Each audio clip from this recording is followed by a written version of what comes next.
J'ai envoyé un SMS au groupe familial. L'avion atterrit à 17 heures. Quelqu'un peut-il venir me chercher? Je venais d'enterrer ma mère à l'étranger. Ma femme a répondu, on est occupé. Et c'est Uber. La sœur de ma femme a ajouté, pourquoi n'as-tu pas mieux planifié? J'ai simplement écrit, pas d'inquiétude. Ce qu'ils ont vu aux infos ce soir-là leur a fait lâcher leur téléphone. Je m'appelle Marcus Reed. Et si vous vous attendez à une histoire de Soba sur la façon dont la vie m'a joué un mauvais tour, eh bien, attachez vos ceintures, ma puce, parce que c'est exactement ce que vous allez avoir. Mais voilà, je ne cherche pas votre pitié. J'ai largement dépassé ce stade du deuil. Merci beaucoup. Il y a 3 jours, j'ai enterré ma mère à Lagos, au Nigeria.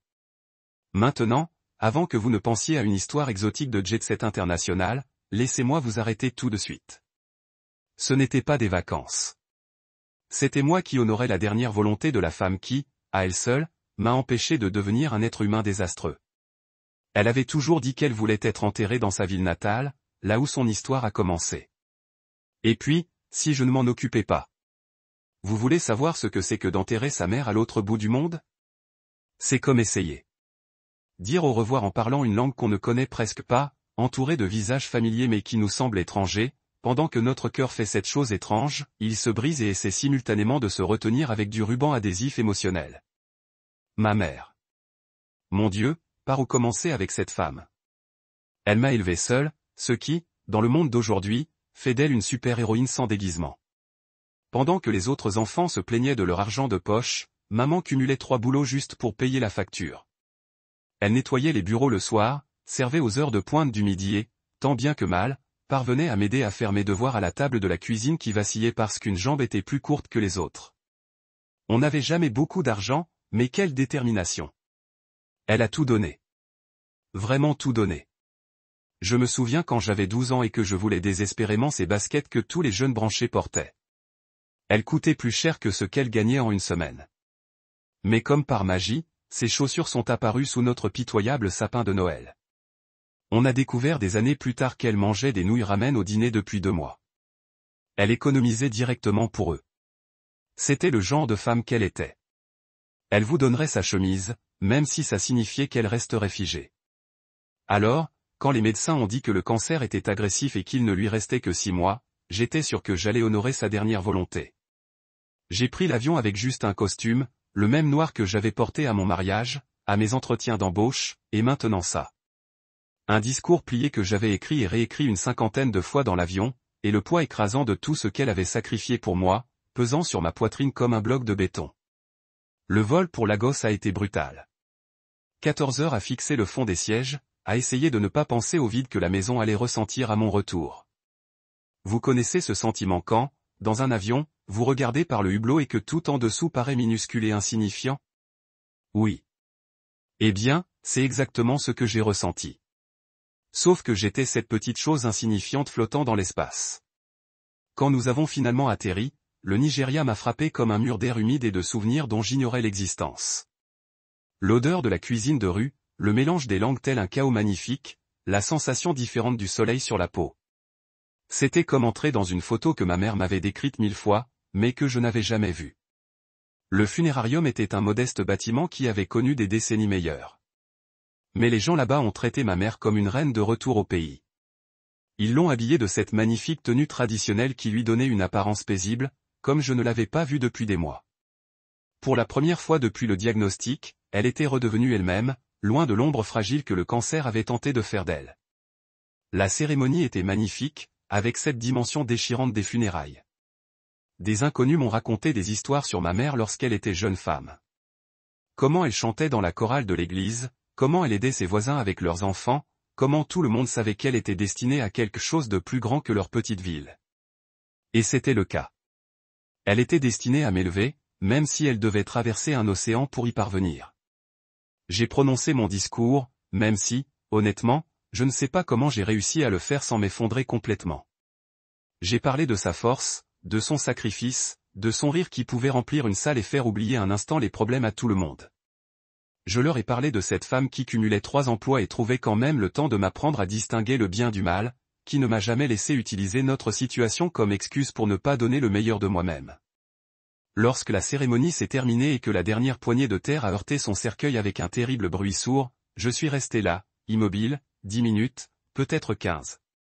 Je ne pouvais plus bouger. Les autres personnes endeuillées avaient commencé à s'éloigner, présentant leurs condoléances et retournant à leur vie, mais j'étais figé sur place, comme une sorte de statue dédiée au deuil. Je ne pouvais plus pleurer. Sérieusement, c'était comme si mes canaux lacrymaux s'étaient mis en grève après 3 jours d'heures supplémentaires. J'étais creuse, vide, comme si quelqu'un avait tout vidé de mon intérieur et n'avait laissé que la coquille sous la chaleur nigériane. C'est une sensation étrange d'être complètement vide, mais fonctionnant encore comme un robot que quelqu'un aurait oublié de programmer avec des émotions. Le vol de retour était une torture particulière. 12 heures de cacahuètes en avion et de recyclage d'air tout en essayant de comprendre comment revenir à une vie normale alors que plus rien ne semblait normal. Comment se remettre à payer ses factures et à sortir les poubelles quand on vient d'enterrer la personne la plus importante de sa vie sur un autre continent? Juste avant le décollage, assis dans ce siège central exigu, car apparemment, le deuil ne donne pas droit à un surclassement. J'ai sorti mon téléphone et envoyé un SMS au groupe de discussion familiale. Vous savez, ce groupe de discussion que toutes les familles ont, où les gens partagent des mèmes, se disputent pour. La diversité était frappante. Chaque race, chaque expérience économique, chaque groupe d'âge que vous pourriez imaginer. Apparemment, l'abandon familial est une déception de l'égalité des chances. L'organisatrice, une femme nommée Linda Patterson, qui avait enterré ses 2 parents sans aucun soutien aux frères et sœurs, m'a présenté la foule avec plus d'enthousiasme que je ne le méritais probablement. Marcus Reed est devenu une voix pour nous tous qui avons appris que le sang ne garantit pas la présence, a-t-elle déclaré. Et les applaudissements qui ont suivi semblaient à la fois écrasants et étrangement thérapeutiques. Debout derrière ce podium, en regardant tous les visages qui portaient leur propre version de mon histoire, j'ai réalisé que je n'avais aucune idée de ce que j'étais censé dire. Comment abordez-vous une pièce pleine de gens qui ont été abandonnés par les personnes même qui étaient censées être leur filet de sécurité? Comment trouvez-vous l'inspiration dans l'abandon collectif? Donc, j'ai fait ce que je fais depuis que tout a commencé. J'ai dit la vérité. Je m'appelle Marcus Reed. J'ai commencé il y a 3 mois, je pensais que je savais ce que la famille voulait dire. Je pensais qu'il s'agissait de l'ADN partagé, de l'histoire partagée, des obligations partagées. Je pensais que les gens qui vous connaissaient le plus longtemps seraient ceux qui vous seraient les plus forts. Quelques têtes hochèrent la tête. Quelqu'un dans la rangée arrière a essuyé les yeux. J'avais tort à ce sujet. Je leur ai parlé de ma mère. Pas la version désinfectée que j'avais donnée aux caméras de nouvelles, mais la vraie histoire. Sur la façon dont elle avait travaillé 3 emplois et avait encore trouvé le temps de m'aider avec les devoirs de l'algèbre à notre table de cuisine bancale. Sur la façon dont elle avait économisé pendant des mois pour m'acheter ces baskets que je voulais. Manger des ramen pour le dîner pour que je puisse m'adapter aux enfants cool à l'école. À propos de la façon dont elle ne m'avait jamais fait me sentir comme un fardeau, même lorsque l'élevage de moi seul a dû me sentir impossible. Elle m'a appris le courage. J'ai dit à propos de la dignité, sur le fait de se présenter aux gens que vous aimez, même quand c'est difficile, surtout quand c'est difficile. J'ai parlé du Nigeria, d'honorer son dernier souhait, du poids de bien faire par quelqu'un qui avait passé toute sa vie à faire le bien par vous, sur la façon dont l'enterrement de vos parents n'est pas seulement une question de chagrin. Il s'agit de faire avancer tout ce qu'ils vous ont appris sur la façon d'être humain dans un monde qui n'encourage pas toujours l'humanité. Ensuite, je leur ai parlé de rentrer à la maison, de ce SMS, de ces réponses, de marcher dans l'aéroport entouré de retrouvailles d'autres personnes pendant que je me dirigeais vers les prix de la surtension et la petite conversation avec un conducteur Uber. Je suis rentré à la maison dans le silence, dis-je, et la pièce est si calme que vous pouviez entendre la climatisation fredonner. Mais je ne suis pas resté silencieux. Les applaudissements étaient différents cette fois. Pas des congrès polis en applaudissant, mais le genre de reconnaissance que vous obtenez lorsque les gens réalisent que vous avez mis des mots à quelque chose qu'ils ressentaient mais ne pouvaient pas exprimer. C'était le bruit de la validation de voir votre propre expérience reflétée par quelqu'un qui comprenait le type spécifique de solitude qui vient de l'échec de la famille. Voici ce que j'ai appris. J'ai continué, parfois, les gens qui ne se présentent pas vous apprennent pour qui construire. J'ai parlé du réseau de retour à domicile, des bénévoles qui ont traversé la ville à minuit pour s'asseoir avec des étrangers, des personnes qui ont compris que la présence est un choix que vous faites tous les jours, pas seulement quand c'est pratique, à propos de la famille choisie et de la différence entre nous aimer quelqu'un parce que vous deviez aimer quelqu'un parce que nous voulons que nous ne soyons pas ici ce soir parce que nous ne sommes pas des victimes. Honorer les souvenirs de nos parents, même lorsque nos frères et sœurs ne peuvent pas être dérangés. Solitude. Discours. Le programme officiel s'est poursuivi avec une cérémonie d'éclairage des bougies pour tous les parents qui avaient été enterrés par des enfants solitaires. Chaque personne qui voulait pouvoir allumer une bougie et dire le nom de ses parents, créant ce mur de lumière vacillante qui représentait l'amour qui persistait même après l'abandon. Mais lors de la réception par la suite, quelque chose s'est produit pour lequel je n'étais pas préparé. Un homme a tapé mon épaule et a dit « Mon frère était sur votre premier ramassage d'aéroport. Vous lui avez donné de l'espoir quand sa propre famille ne lui a rien donné. » Je me suis retourné pour le remercier, pour lui demander comment allait son frère, pour échanger des coordonnées contre les futures opportunités de bénévolat. Mais quand j'ai regardé devant lui, mon estomac est tombé dans mes chaussures. Là, debout près de la table basse comme si elle avait été invitée à cette chose, était Sierra. Et juste à côté d'elle, l'air inconfortable mais déterminé, était Brooke. Il ne se fondait pas exactement avec la foule de personnes qui avaient enterré les parents seuls. Il semblait hors de propos, comme des touristes qui s'étaient terrés dans le mauvais événement culturel. Sierra portait l'une de ses robes plus belles, celle qu'elle a sauvée pour des occasions importantes, et elle avait cette expression LG quand elle essayait de paraître sympathique, mais n'était pas tout à fait sûre de la réaliser. Brooke était étouffée avec sa sangle de sac à main, semblant qu'elle préférait être ailleurs, mais était là d'un sentiment d'obligation erronée ou de contrôle des dommages. Ils m'ont vu les voir. Sierra leva la main dans une vague provisoire, comme si elle testait les os pour voir si je reconnais sa présence. Brooke se tenait là, calculant probablement si l'approche de moi rendrait les choses meilleures ou pires. J'avais le choix de faire. Je pouvais marcher là-bas, avoir n'importe quelle conversation qu'ils venaient avoir, faire face à tout programme axé sur la culpabilité les avait amenés à un service commémoratif pour des personnes dont les familles les avaient abandonnés. Je pourrais m'engager avec leur timing, leur choix de localisation, leur croyance apparente que se présenter à cet événement a démontré en quelque sorte leur compréhension de ce que j'avais vécu. Ou je pourrais faire ce que je faisais depuis 2 mois. Je pouvais choisir la présence plutôt que les performances, l'authenticité plutôt que l'apparence, le lien réel par rapport à la réconciliation obligatoire. Je n'ai pas fait signe. Je ne me suis pas avancé vers eux. Moi je n'ai pas prétendu que leur appartenance à cet événement particulier a en quelque sorte effacé leur absence alors que cela comptait. Au lieu de cela, je me suis retourné vers l'homme qui m'avait approché, a appris que son nom était Robert et j'ai passé les 20 minutes suivantes à entendre parler de l'expérience de son frère avec notre réseau de bénévoles. Sur la façon dont un simple ramassage d'aéroport s'était transformé en soutien continu. Comment Madame Johnson avait aidé son frère à naviguer dans le processus d'homologation lorsque leurs autres frères et sœurs avaient disparu.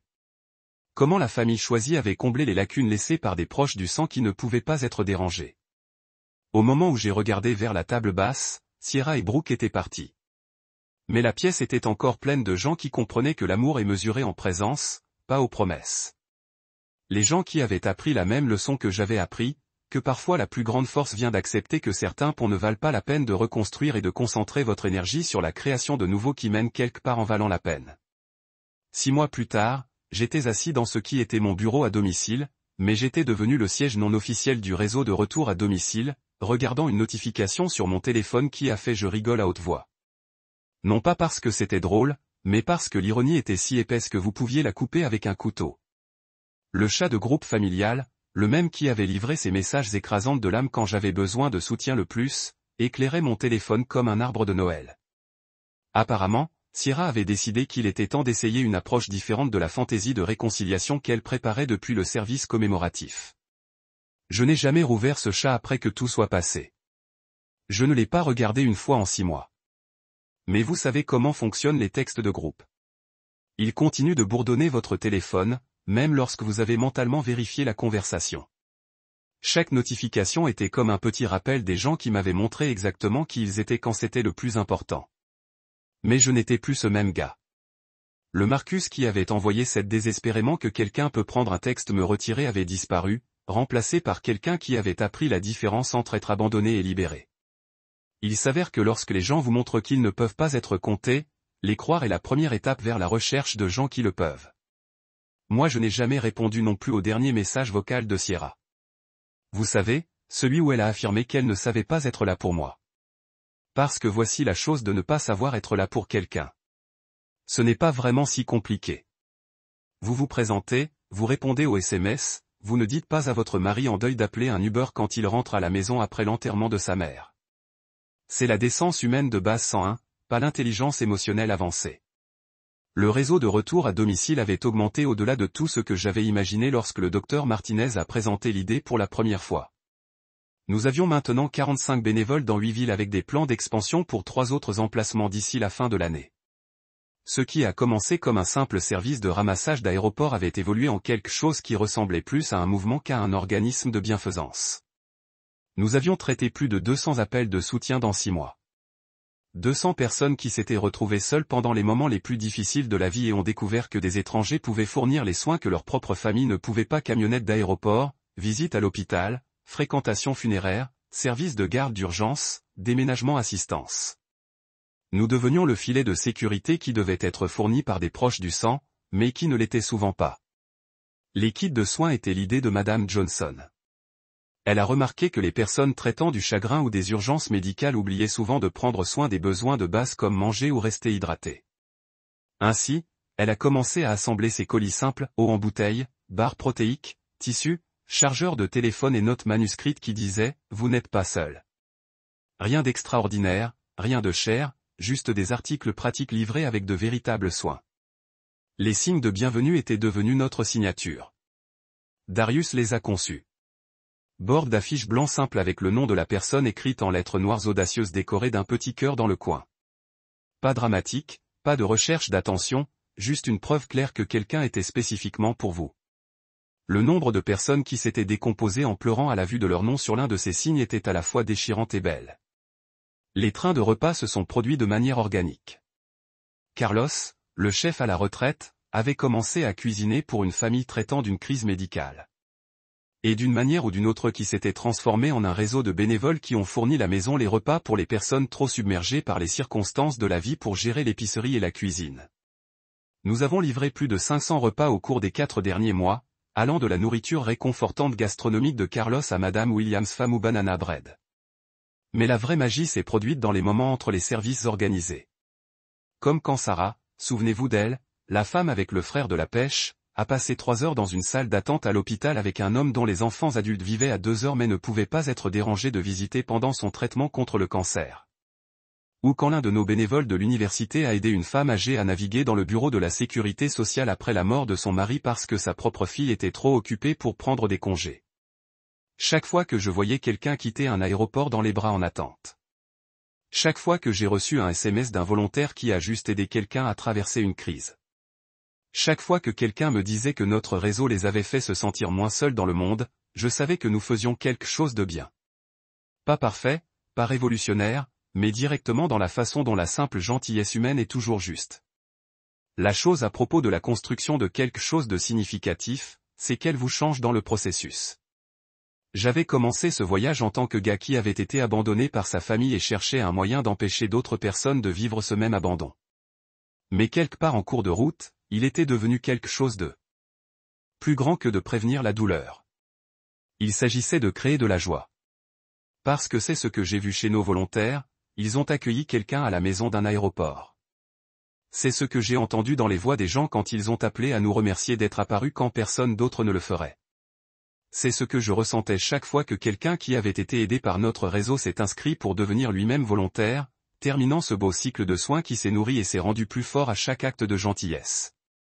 Parfois, lorsque je mettais à jour notre base de données de bénévoles ou que je coordonnais les horaires de la semaine à venir, mon téléphone bourdonnait avec une autre notification de ce chat de groupe familial. Et parfois, je me demandais ce que Sierra et Brooke se disaient les uns les autres, quelle histoire ils ont construit sur mon absence de leur vie, quelles explications ils avaient inventées pour pourquoi leur mari et leur beau-frère avaient essentiellement disparu de leur flux de médias sociaux et de leur rassemblement de famille. Mais ces moments de curiosité ont passé rapidement parce que j'avais appris quelque chose d'important, la différence entre se demander et prendre soin. Vous pouvez vous interroger sur les gens qui vous ont blessé sans se soucier de leurs opinions ou de leur confort ou de leur version des événements. Vous pouvez reconnaître leur existence sans leur donner accès à votre paix. Le plus grand message que j'ai jamais envoyé n'était pas une réponse à leur tentative de réconciliation axée sur la culpabilité. Ce n'était pas un texte soigneusement conçu pour leur faire comprendre la profondeur de leur trahison. Ce n'était pas un email en colère ou une publication publique sur les réseaux sociaux appelant leur comportement. Le plus grand message était la vie que j'avais construite lorsque personne ne s'est présenté pour moi. Lorsque leurs téléphones se sont allumés de notifications sur mon entretien, sur le réseau, sur le service commémoratif, sur l'expansion des nouvelles villes, ils comprendraient. Trop tard. Mais ils comprendraient que certaines personnes s'effondrent lorsqu'elles sont abandonnées et d'autres construisent quelque chose de beau à partir des décombres.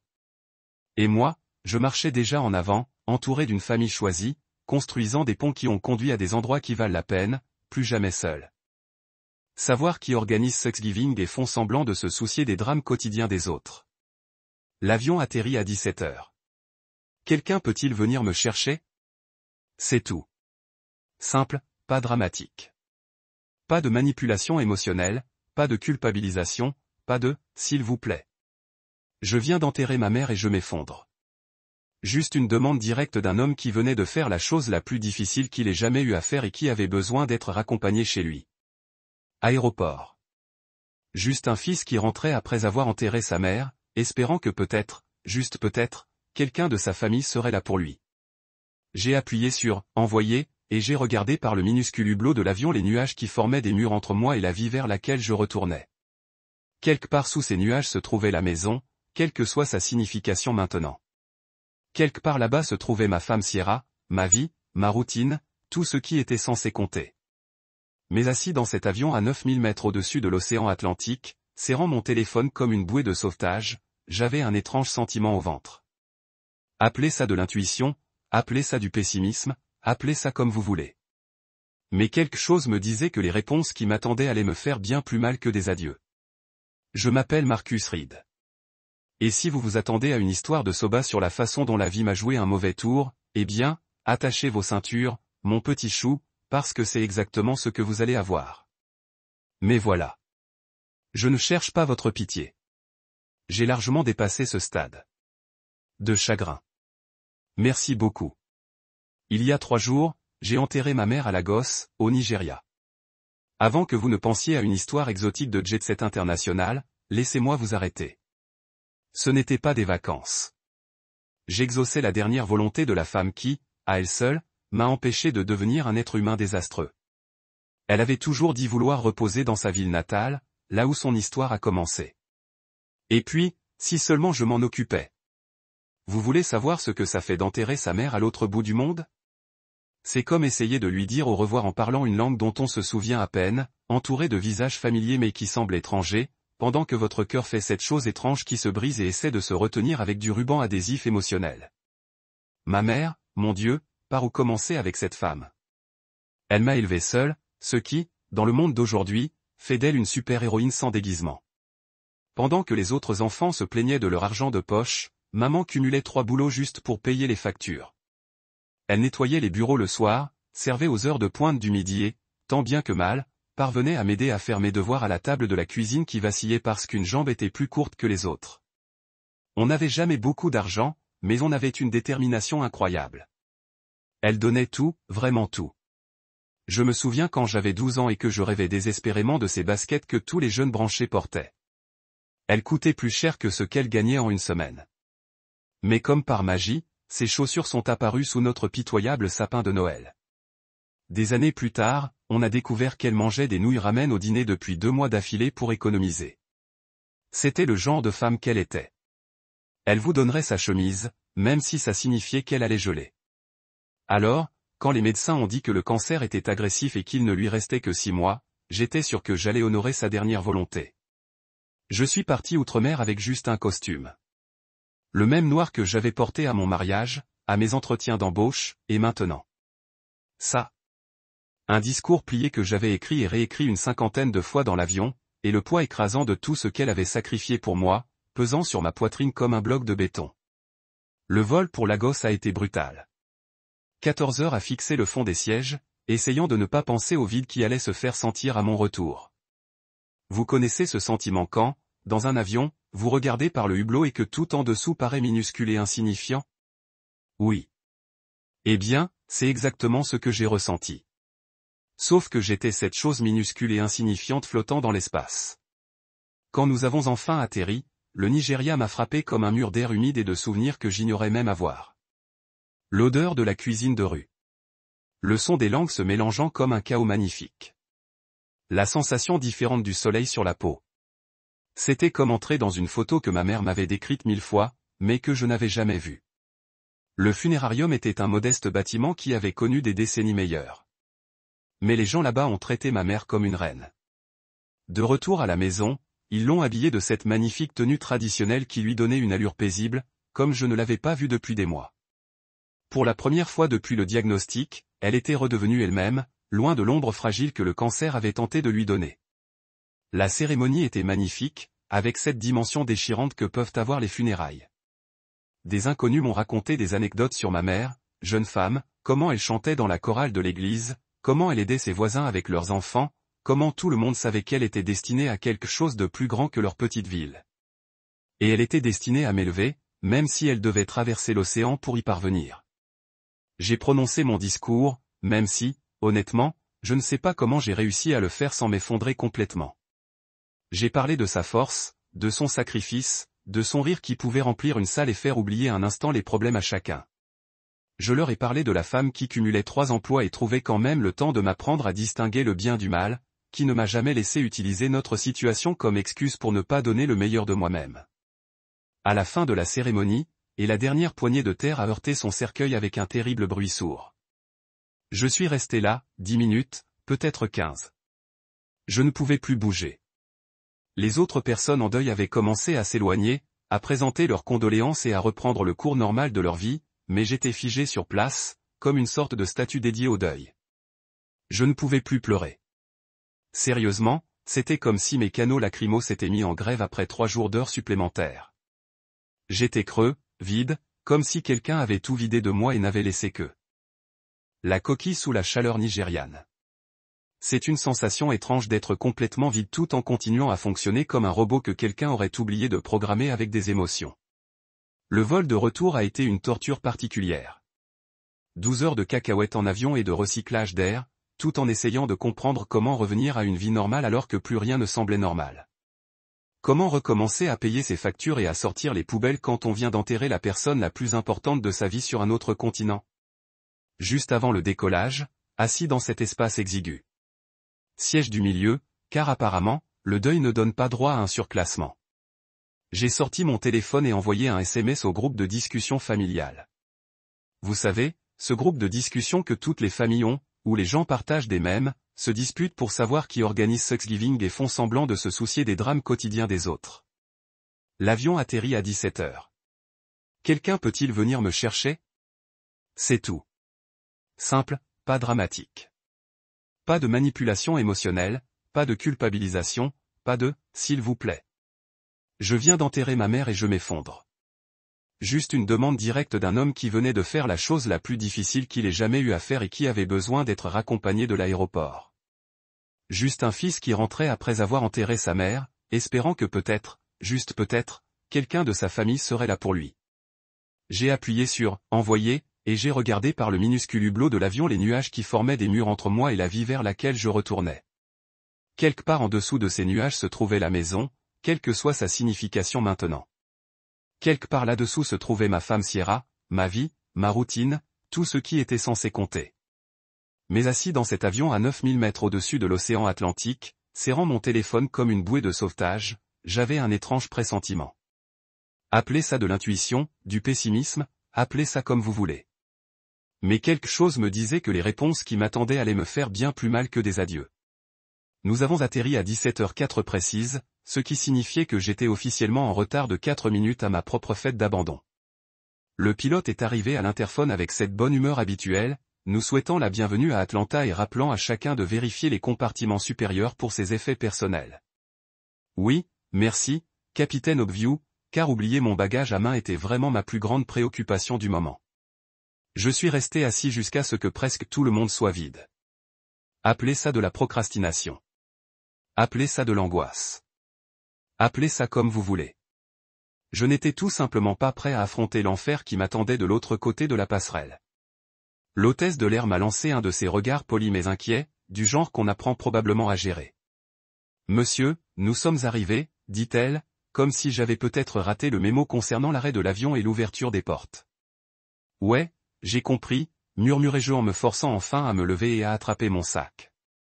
J'avais les jambes en compote, probablement à cause des 14 heures de vol, de l'épuisement émotionnel et de la prise de conscience grandissante que j'allais arriver à l'aéroport sans personne pour m'attendre.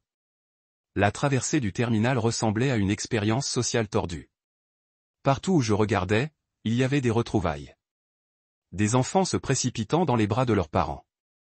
Des couples s'enlaçant comme s'ils étaient séparés depuis des années au lieu de quelques jours. Des familles brandissant ces pancartes ringardes de bienvenue avec des ballons et des fleurs. C'était comme si l'univers me donnait un petit spectacle. Dis donc, Marcus, regarde tous ces gens qui ont des familles qui s'en soucient vraiment. J'ai réussi à atteindre la zone de récupération des bagages, un véritable enfer. Vous connaissez cette sensation quand vous êtes debout près d'un carrousel à regarder les bagages des autres sortir pendant que les vôtres font apparemment un tour panoramique dans l'aéroport? Imaginez. Sauf qu'au lieu d'attendre votre valise, vous attendez un signe que peut-être, juste peut-être, quelqu'un a finalement décidé de venir vous chercher. Le carrousel s'est mis en marche et les gens se sont rassemblés autour comme des vautours guettant un animal écrasé. J'ai trouvé une place au fond et j'ai essayé d'avoir l'air décontracté, comme si je ne scrutais pas tous les visages dans la foule, espérant apercevoir Sierra, Brookwell, et même le chien de mon voisin à ce stade. N'importe qui pourrait représenter une forme de lien humain, mais non. Rien. Pas le moindre. Des familles se réunissaient tout autour de moi, et j'avais l'impression d'observer tout cela à travers une vitre blindée. Il y avait ce vieux couple. L'homme devait avoir 80 ans, s'il en avait un. Il tenait une pancarte sur laquelle était écrit « Bienvenue à la maison, Sarah ». Avec des cœurs dessinés à la main sur les bords. Quand une femme de mon âge a couru vers eux, ils se sont tous les trois mis à pleurer de joie. Des larmes de joie. J'avais même oublié que ça existait. Puis il y avait ce militaire, qui ne devait pas avoir plus de 25 ans, toujours en uniforme. Et quand il est sorti de la zone sécurisée, toute la famille a éclaté en acclamations. Quelqu'un avait apporté une banderole. Quelqu'un d'autre avait amené ce qui ressemblait à une fanfare. Et il y avait probablement une quinzaine de personnes là-bas juste pour accueillir un gars à la maison. Le gamin avait l'air gêné, mais heureux. Le genre de gêne qu'on ressent quand on vous aime tellement qu'on se fiche de faire une scène en public. Et moi, j'étais là, planté là, comme l'homme invisible, à regarder la joie des autres tandis que mon téléphone restait obstinément silencieux et que ma famille restait obstinément absente.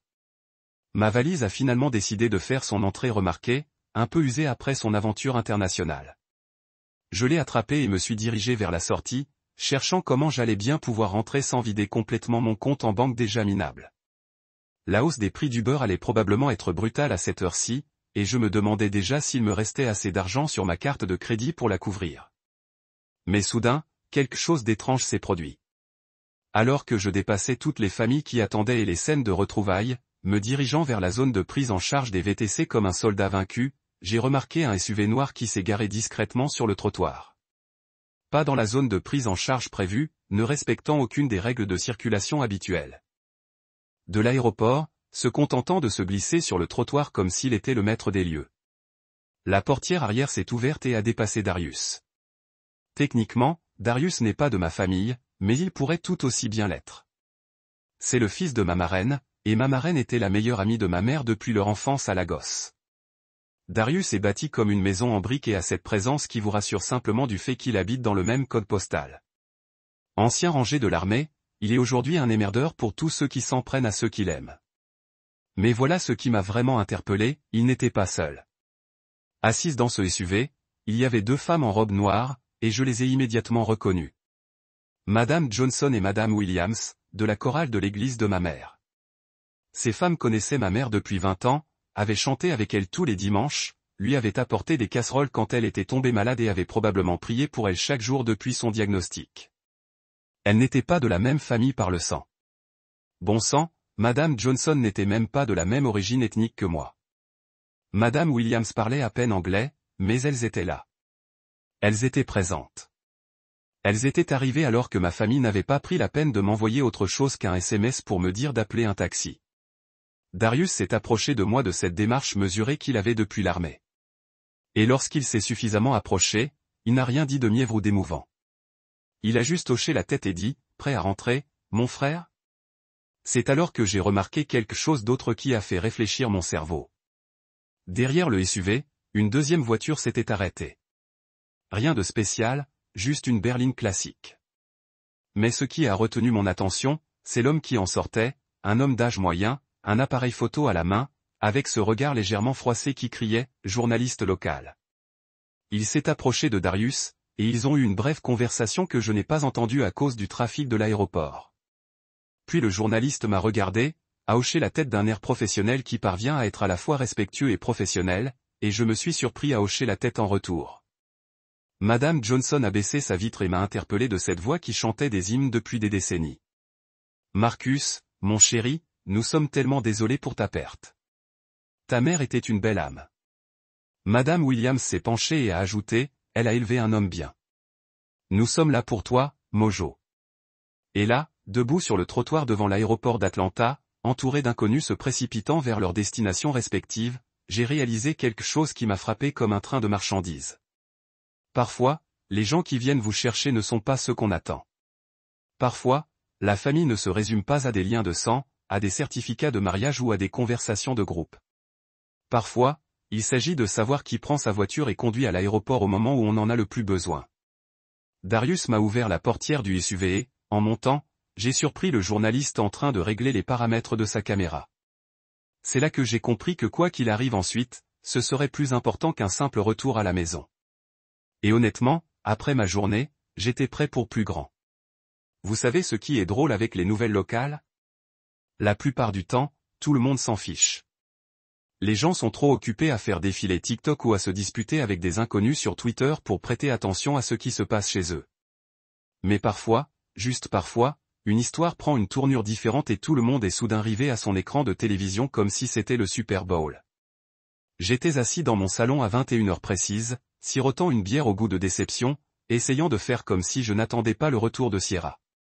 Elle avait envoyé un texto vers 19h pour dire qu'elle dînait avec Brooke, ce qui signifiait « On est sûrement en train de parler de la comédie que tu fais avec toute cette histoire d'aéroport ».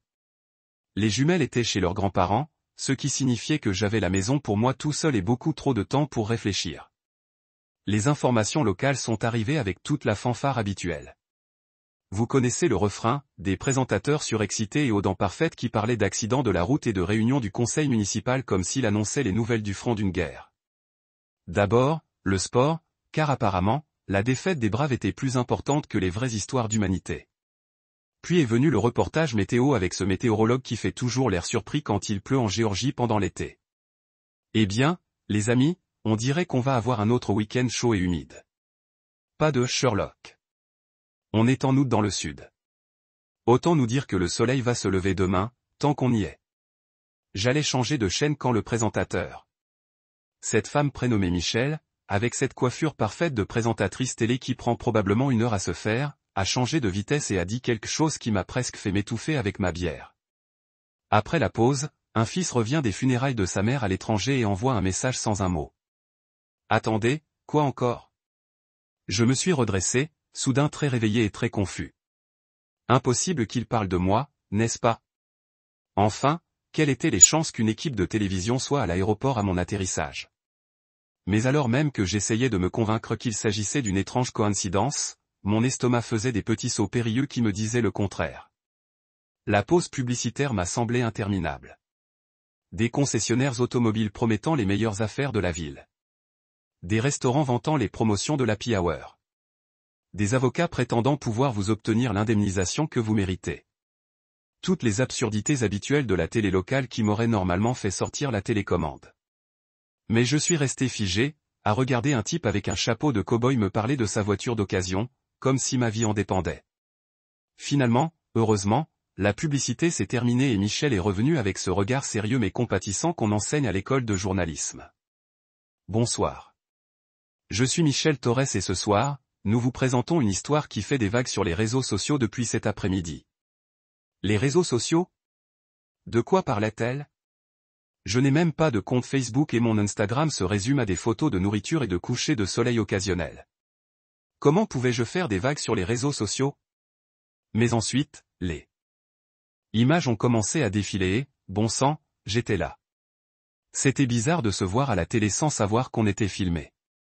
Comme regarder un film de sa propre vie réalisé par quelqu'un d'autre. La caméra m'a surprise en train de sortir du SUV de Darius. Et j'avais l'air, je ne sais pas, différente de ce à quoi je m'attendais. Fatigué, évidemment, mais il y avait quelque chose dans ma posture, quelque chose dans ma façon de bouger qui paraissait presque digne.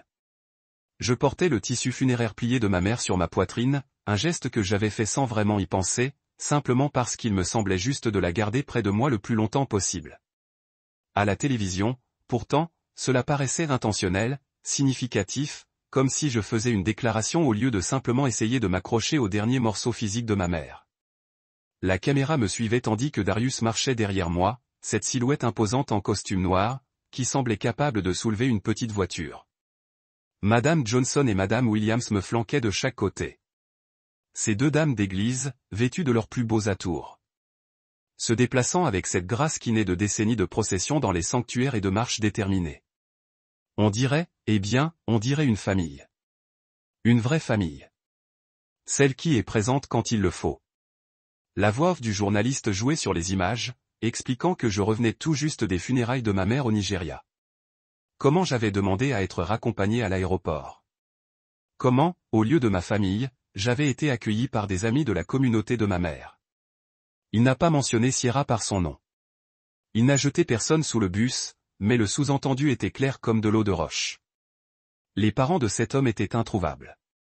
Puis vint le moment qui me serra la gorge. La caméra m'a filmé en train de remettre une petite boîte de rubans à Madame Johnson. Le dernier don de ma mère au programme d'orphelinat de l'église. C'était quelque chose qu'elle avait préparé avant de mourir. 20 $ en espèces et un mot manuscrit disant aux enfants de rêver grand et de travailler dur. Pas beaucoup d'argent, mais c'était tout ce qui lui restait à donner. À la télévision, ce moment avait l'air puissant. La façon dont Madame Johnson a reçu la boîte à deux mains, la façon dont elle l'a serrée contre son cœur, la façon dont Madame Williams a passé son bras autour de mes épaules, tout cela racontait une histoire sans que personne n'ait besoin de dire un mot. C'était une histoire d'amour, d'héritage, du genre de famille qu'on choisit quand celle dans laquelle on est né nous a laissé tomber. La séquence ne durait qu'environ 2 minutes, mais on avait l'impression de regarder un documentaire sur la vie de quelqu'un d'autre. Quelqu'un de plus courageux que je ne l'étais, de plus serein que dans mes souvenirs. Quelqu'un qui avait gardé son sang-froid même quand son monde s'écroulait. Michel est revenu à l'écran avec cette compassion et prouvé que les présentateurs de journal télévisé perfectionnent après des années de reportages sur les tragédies des autres. La vidéo a été filmée cet après-midi à l'aéroport Hartsfield-Jackson et a déjà été partagée plus de 1000 fois sur les réseaux sociaux. Nous avons contacté Monsieur Reed pour obtenir ses commentaires, mais il n'a pas encore répondu à notre demande. 1000 fois, on a partagé une vidéo de moi marchant dans un aéroport. Que étais-je? Une sorte de sensation virale. Maintenant, tout cela me semblait surréaliste, comme si j'étais tombé par hasard sur l'histoire de quelqu'un d'autre et que je ne parvenais pas à retrouver ma propre vie. Mais voilà ce qui m'a vraiment frappé. En regardant ces images, en me voyant à travers la caméra de quelqu'un d'autre, j'ai réalisé que je n'avais pas l'air d'une victime. Je n'avais pas l'air de quelqu'un qui aurait été abandonné, trahi ou laissé pour compte par sa propre famille. J'avais l'air d'un homme qui avait fait ce qu'il fallait, qui avait honoré la mémoire de sa mère et qui avait trouvé la dignité malgré la perte. Le reportage s'est terminé par une intervention de Michel sur le pouvoir de la communauté et de la famille choisie. Puis ils sont passés à un reportage sur des travaux routiers sur l'I-285. Du jour au lendemain, ma vie s'est réduite à un reportage de 2 minutes entre la météo et les informations routières. Je suis resté assis devant la télévision, longtemps après qu'il soit passé à d'autres reportages, essayant de digérer ce que je venais de voir. Quelque part, 1 millier de personnes m'avaient vu traverser un aéroport avec le linceul de ma mère décédée. 1 millier d'inconnus m'avaient vu soutenu par des personnes qui n'avaient même pas de lien de parenté avec moi, alors que ma vraie famille était introuvable. Et j'avais le pressentiment que ces 1000 personnes allaient devenir bien plus nombreuses. Mon téléphone était posé sur la table basse, silencieux, à l'écran. Mais je le sentais presque chauffé de notifications que je n'étais pas prêt à consulter. Car si je connaissais Internet, c'était que des histoires comme celle-ci ne disparaissent pas comme ça. Elles se propagent. Elles prennent de l'ampleur. Elles prennent vie. Et parfois, au moment où on s'y attend le moins, elles changent tout. 24 heures. C'est le temps qu'il a fallu pour que le silence assourdissant se brise enfin. 24 heures glorieuses de silence radio dans le groupe de discussion familiale qui avait livré des merveilles comme « On est occupé ». Et c'est Uber. Et pourquoi n'as-tu pas mieux planifié? Je commençais à penser qu'ils avaient peut-être tous décidé de faire comme si toute cette histoire d'aéroport n'avait jamais eu lieu, ce qui, honnêtement, m'aurait convenu à ce moment-là. Mais non, ça aurait été trop facile. Et s'il y a une chose que j'ai apprise sur les drames familiaux, c'est qu'ils ne restent jamais enfouis bien longtemps. C'est comme un zombie dans un film d'horreur. Juste au moment où on le croit mort et enterré, il revient en rampant pour vous mordre le derrière.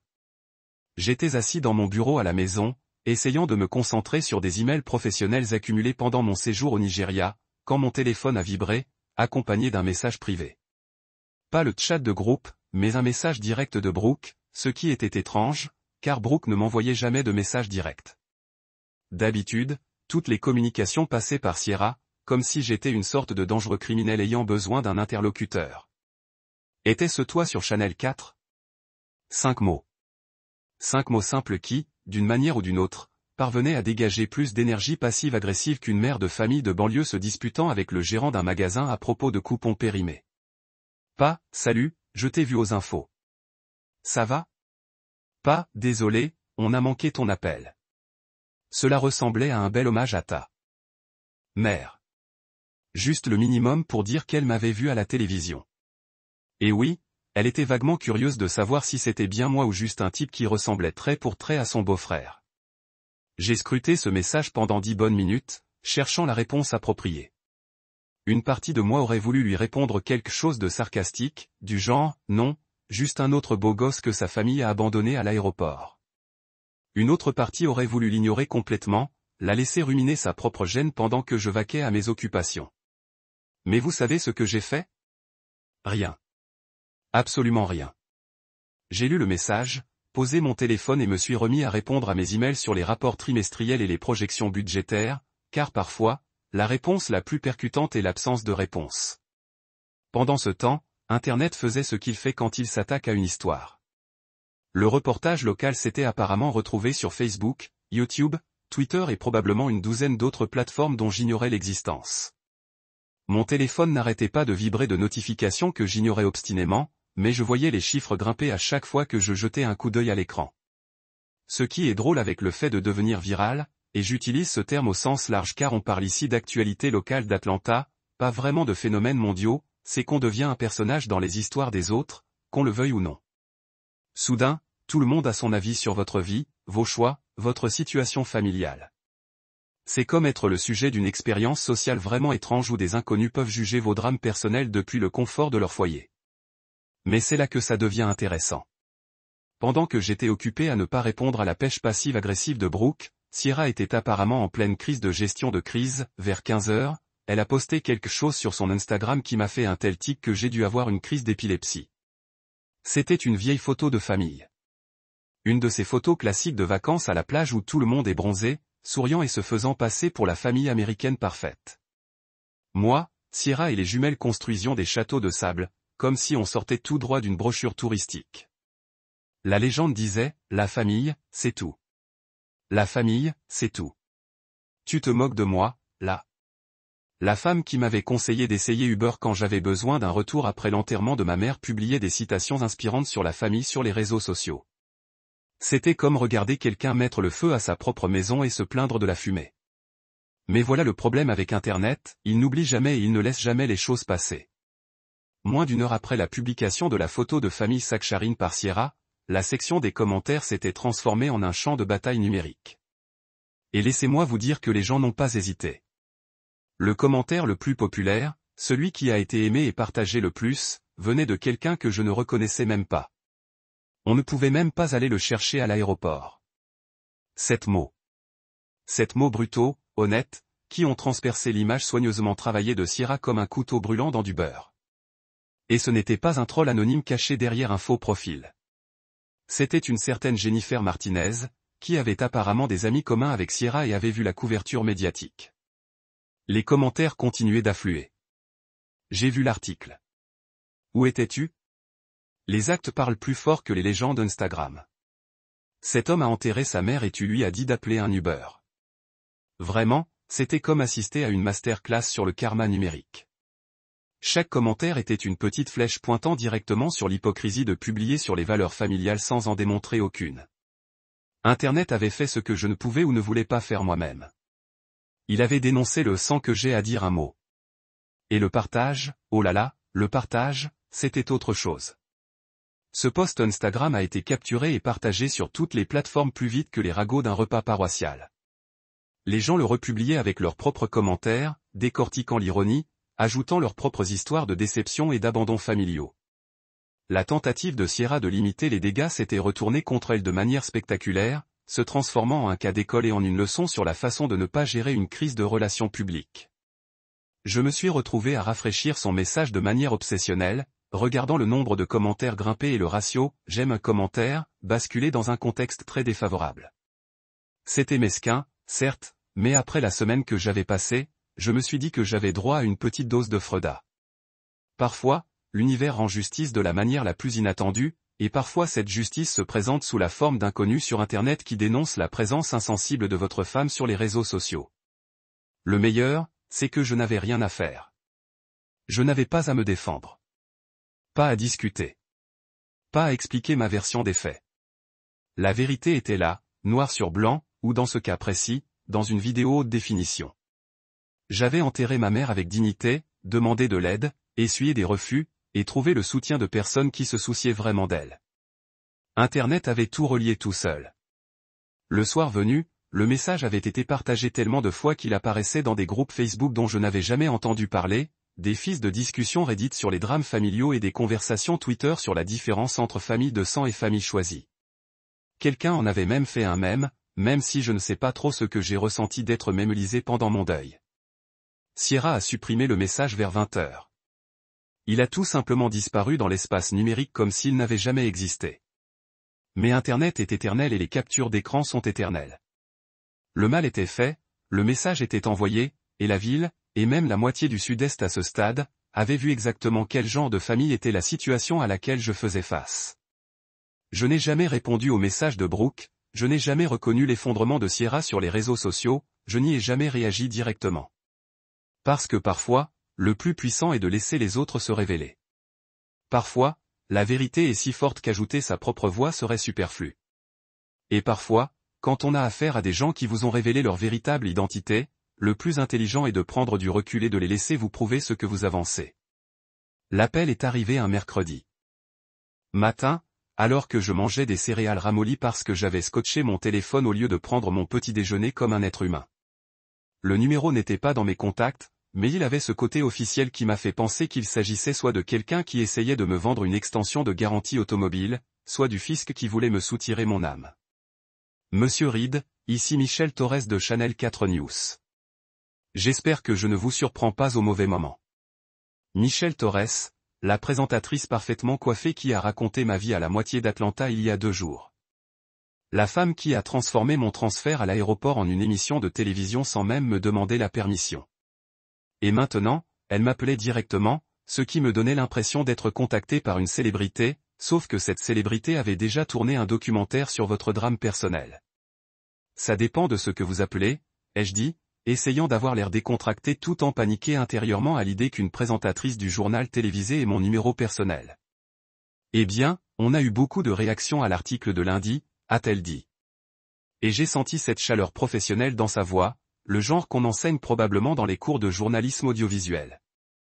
Les gens sont vraiment touchés par ce qui s'est passé et on se demandait si vous seriez intéressé à donner votre version des faits. Ma version des faits. Comme s'il y avait plusieurs versions des faits qui circulaient et que la mienne n'était qu'une interprétation possible de la réalité. Enfin, quelle autre version pourrait-il y avoir? J'ai enterré ma mère, demandé à être pris en stop, on m'a dit d'appeler un Uber, et j'ai fini par être pris en charge par des gens qui s'en souciaient vraiment.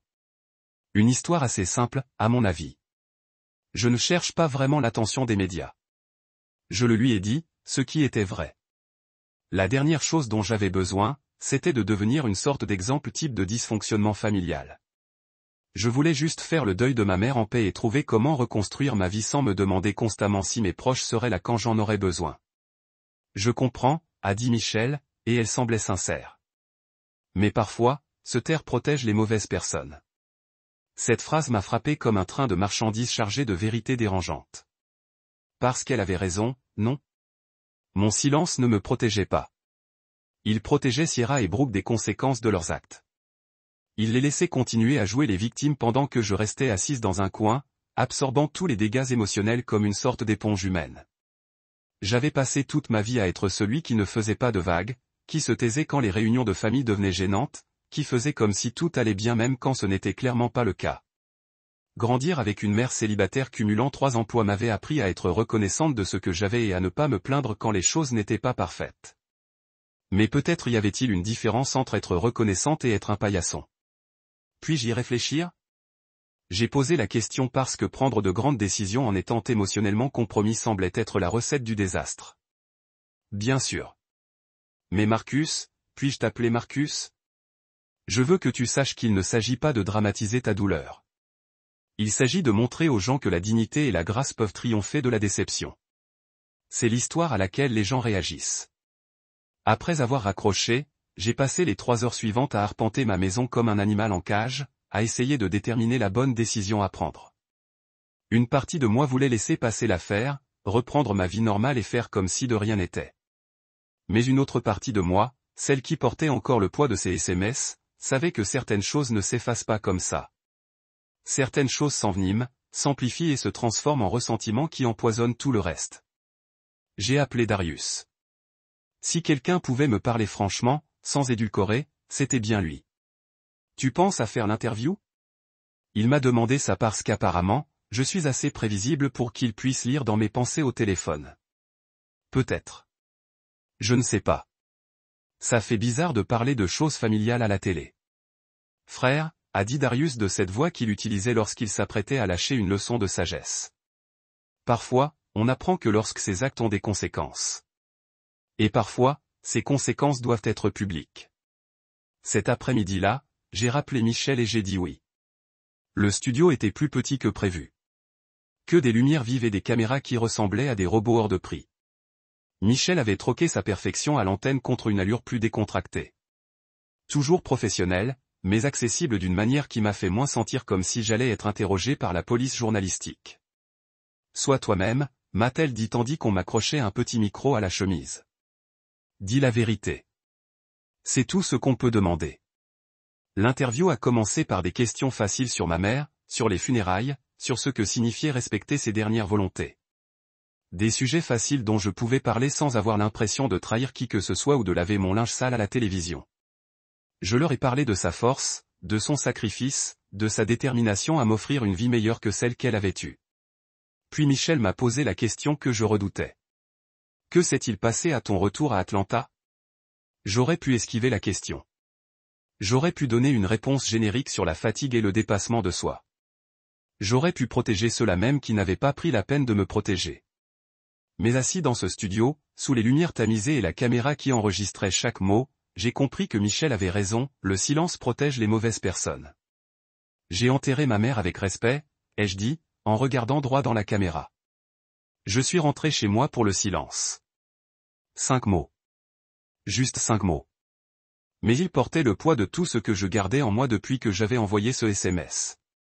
Pas de nom, pas d'accusation précise, pas d'attaque personnelle, juste la simple et honnête vérité sur ce qui s'était passé. Peux-tu développer? Demanda Michel doucement. J'ai demandé à ma famille de me raccompagner de l'aéroport.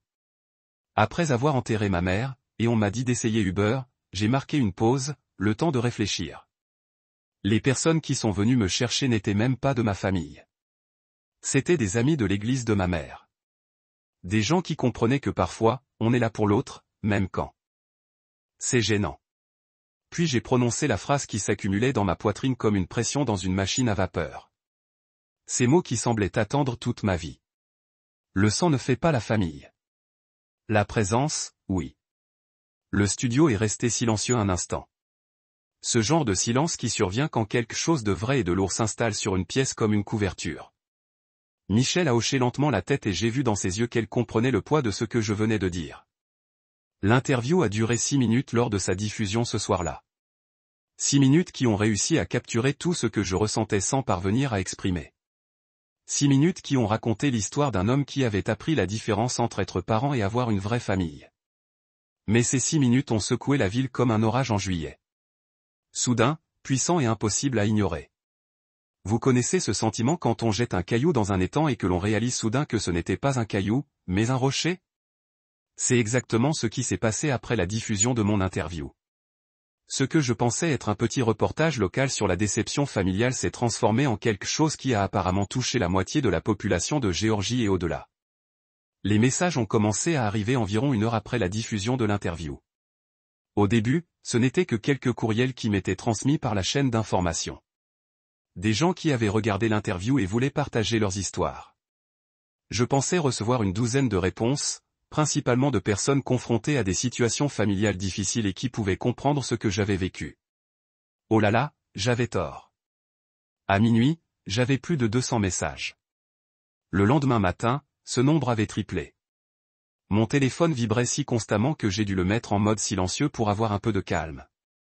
Le site web de Channel 4 avait planté 2 fois, des gens essayant de regarder l'interview en ligne. Quelqu'un l'avait mise en ligne sur YouTube, où elle a récolté des milliers de vues et des commentaires allant du soutien à la rage la plus totale envers ceux qui abandonnent des proches dans le besoin. Les messages eux-mêmes étaient tout autre chose. Je m'attendais peut-être à de la compassion, à des réponses du genre « Excusez-moi pour votre perte ». Au lieu de cela, j'ai eu droit à une leçon magistrale de résilience humaine et à l'expérience universelle de la déception familiale. Un homme nommé Roré a écrit « J'ai vu les informations. J'étais abattu après avoir enterré mon père parce que j'avais refusé de donner mon héritage pour financer les dettes de jeu de mon frère. Merci d'avoir pris la défense de ceux d'entre nous qui ont été abandonnés par la famille de sang. » Cette histoire m'a touché en plein cœur. Il s'agissait d'un homme qui avait été littéralement coupé de toute sa famille pour avoir fait ce qu'il fallait. Et il me remerciait d'avoir eu le courage de raconter mon histoire. Cela m'a fait comprendre que ce qui m'était arrivé n'était pas un incident familial isolé, mais s'inscrivait dans un schéma bien plus vaste de personnes abandonnées par ceux-là même qui étaient censés les soutenir. Et puis il y avait les vétérans. Oh là là, les vétérans ont vraiment fait leur apparition. Apparemment, mon histoire avait touché une corde sensible chez les familles de militaires qui comprenaient ce que signifiait être abandonné par ceux qu'on se bat pour protéger. Le sergent-chef Monica Williams a écrit « Je suis rentré de 2 missions en Afghanistan pour retrouver mon mari. J'ai vidé notre compte en banque et demandé le divorce.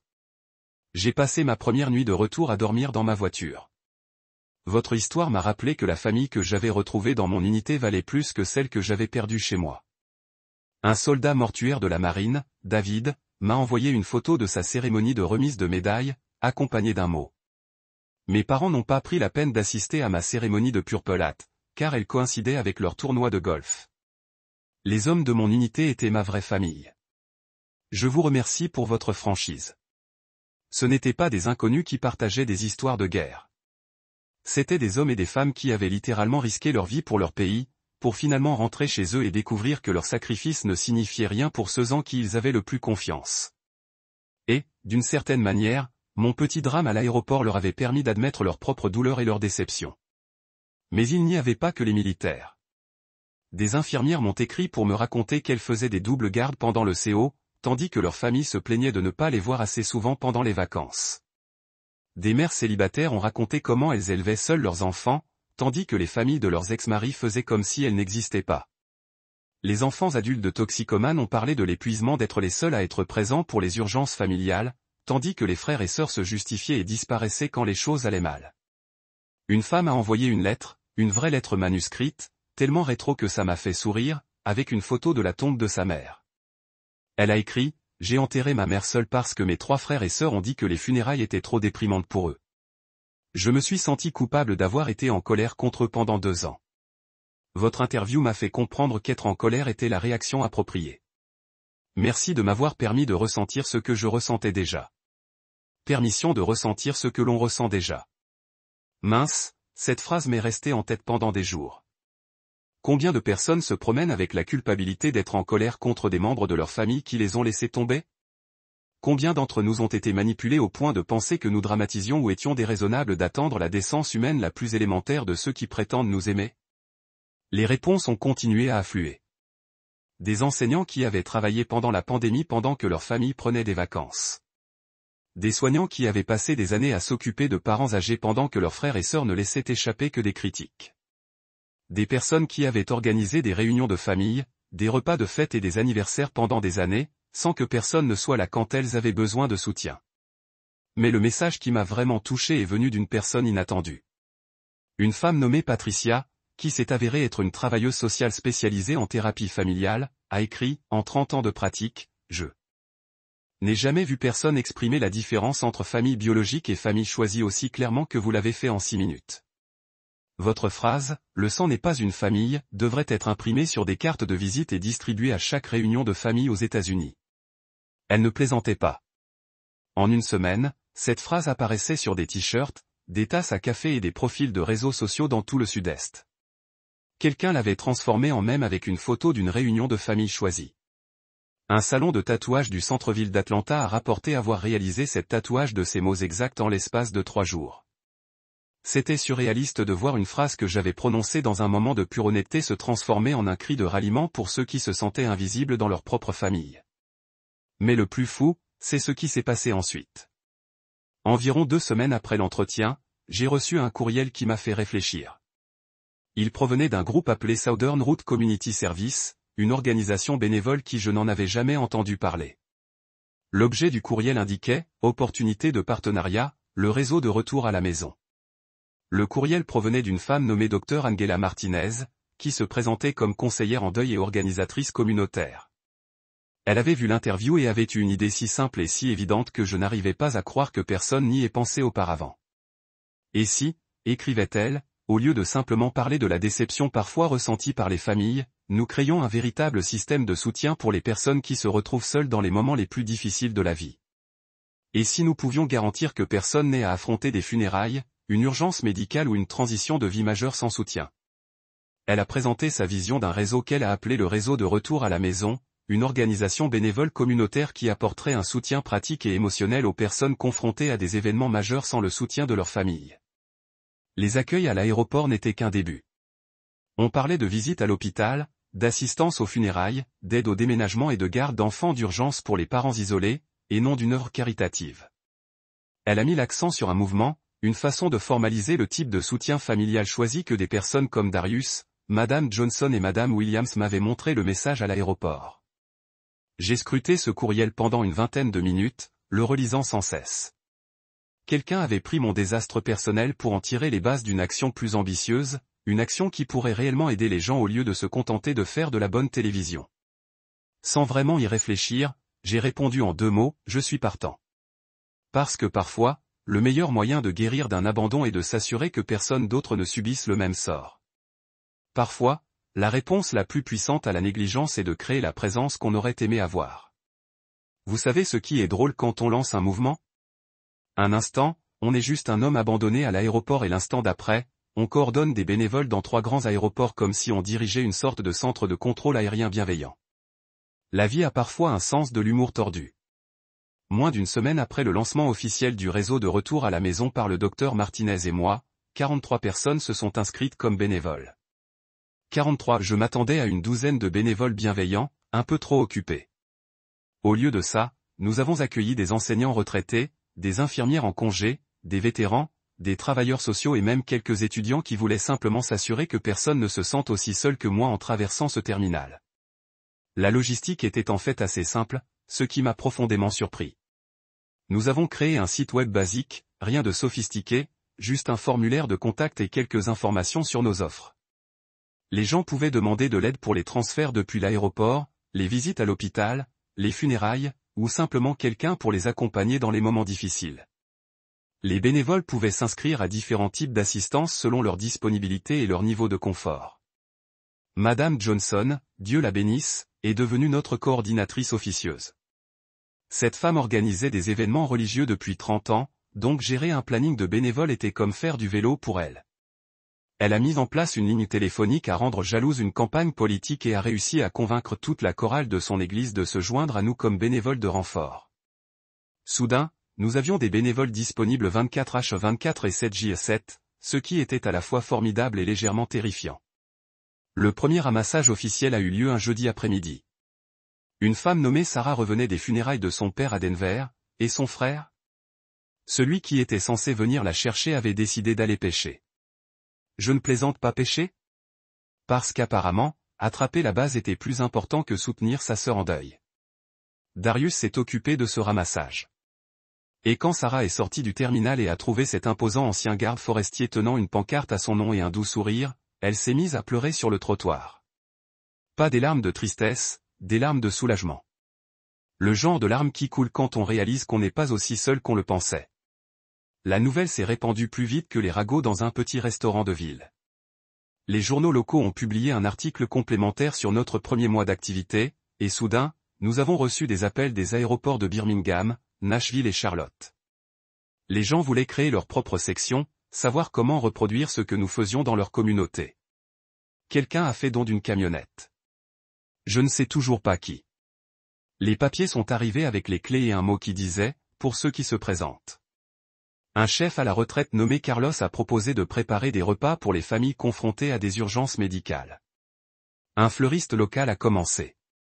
Nous avons fait don de l'organisation des obsèques lorsque le défunt n'avait pas de famille. C'était comme voir la générosité se multiplier en temps réel. Chaque personne aidée a fini par vouloir aider quelqu'un d'autre. Sarah, la femme de l'incident du « frère pêcheur », est devenue l'une de nos bénévoles les plus dévouées. Elle disait qu'aider les autres à surmonter leur deuil l'aidait à surmonter le sien. Mais le plus beau, ce n'était pas les grands gestes. C'étaient les petites attentions. Comme lorsque Madame Williams apportait son fameux banana bread à une personne assise seule dans la salle d'attente d'un hôpital. Ou lorsque Darius aidait un homme âgé à se déplacer dans le système de fauteuil roulant de l'aéroport parce que son fils était trop occupé pour l'aider. Ou lorsque nos bénévoles universitaires s'asseyaient simplement auprès de quelqu'un qui avait besoin de parler de sa perte sans jugement ni conseil. Nous ne nous contentions pas de fournir des trajets et des repas. Nous offrions des cadeaux. Nous montrions aux gens que leur douleur comptait, que leurs difficultés étaient légitimes, que quelqu'un se souciait de leur bien-être, même lorsque leurs proches ne pouvaient pas s'en soucier. Et puis, comme par magie, les appels à la culpabilité ont commencé à arriver. Sierra a appelé la première. J'étais en train de coordonner une visite à l'hôpital. Pour une mère célibataire dont la famille l'avait radiée pour avoir eu un enfant hors mariage, lorsque mon téléphone a sonné avec le nom de Sierra affiché à l'écran. Je n'avais plus eu de ses nouvelles depuis le fiasco Instagram. Et honnêtement, cet arrangement me convenait parfaitement. Je n'ai pas décroché. Son message vocal était un chef-d'œuvre de manipulation déguisé en vulnérabilité. Marcus, je ne savais pas comment être là pour toi. Je gérais mes propres problèmes, et je sais que ce n'est pas une excuse, mais je veux essayer d'arranger les choses. On peut parler? Elle ne savait pas comment être là pour moi. Qu'y a-t-il de si compliqué à se présenter à l'aéroport? Qu'y a-t-il de si difficile à dire, je suis désolé pour ta perte, au lieu d'essayer Uber? Et qu'est-ce qu'elle gérait de plus important que de soutenir son mari après les funérailles de sa mère? J'ai supprimé le message vocal sans l'écouter 2 fois. 3 jours plus tard, Brooke a envoyé un don de $50 sur notre site web. $50 avec un mot pour le bon travail que vous faites. Aucune excuse. Aucune reconnaissance de ce qui s'était passé. Juste $50 et son initiale, comme si elle faisait un don à une quelconque association caritative au lieu d'essayer d'apaiser sa culpabilité d'avoir abandonné son beau-frère pendant la pire semaine de sa vie. Je n'ai pas reconnu l'incident, je n'ai pas envoyé de mots de remerciement, je n'en ai pas parlé dans notre bulletin d'information des bénévoles, je n'ai même pas enregistré son nom dans notre base de données des donateurs, car ce n'était pas une question d'argent et il ne s'agissait certainement pas de laisser les gens acheter leur propre échappatoire. Le docteur Martinez avait une expression pour ce genre de situation, des ponts, pas de la mendicité. Elle avait déjà vu cela se produire. Les personnes interpellées pour leur comportement faisaient des gestes symboliques pour tenter de réparer les relations sans vraiment s'attaquer aux problèmes sous-jacents.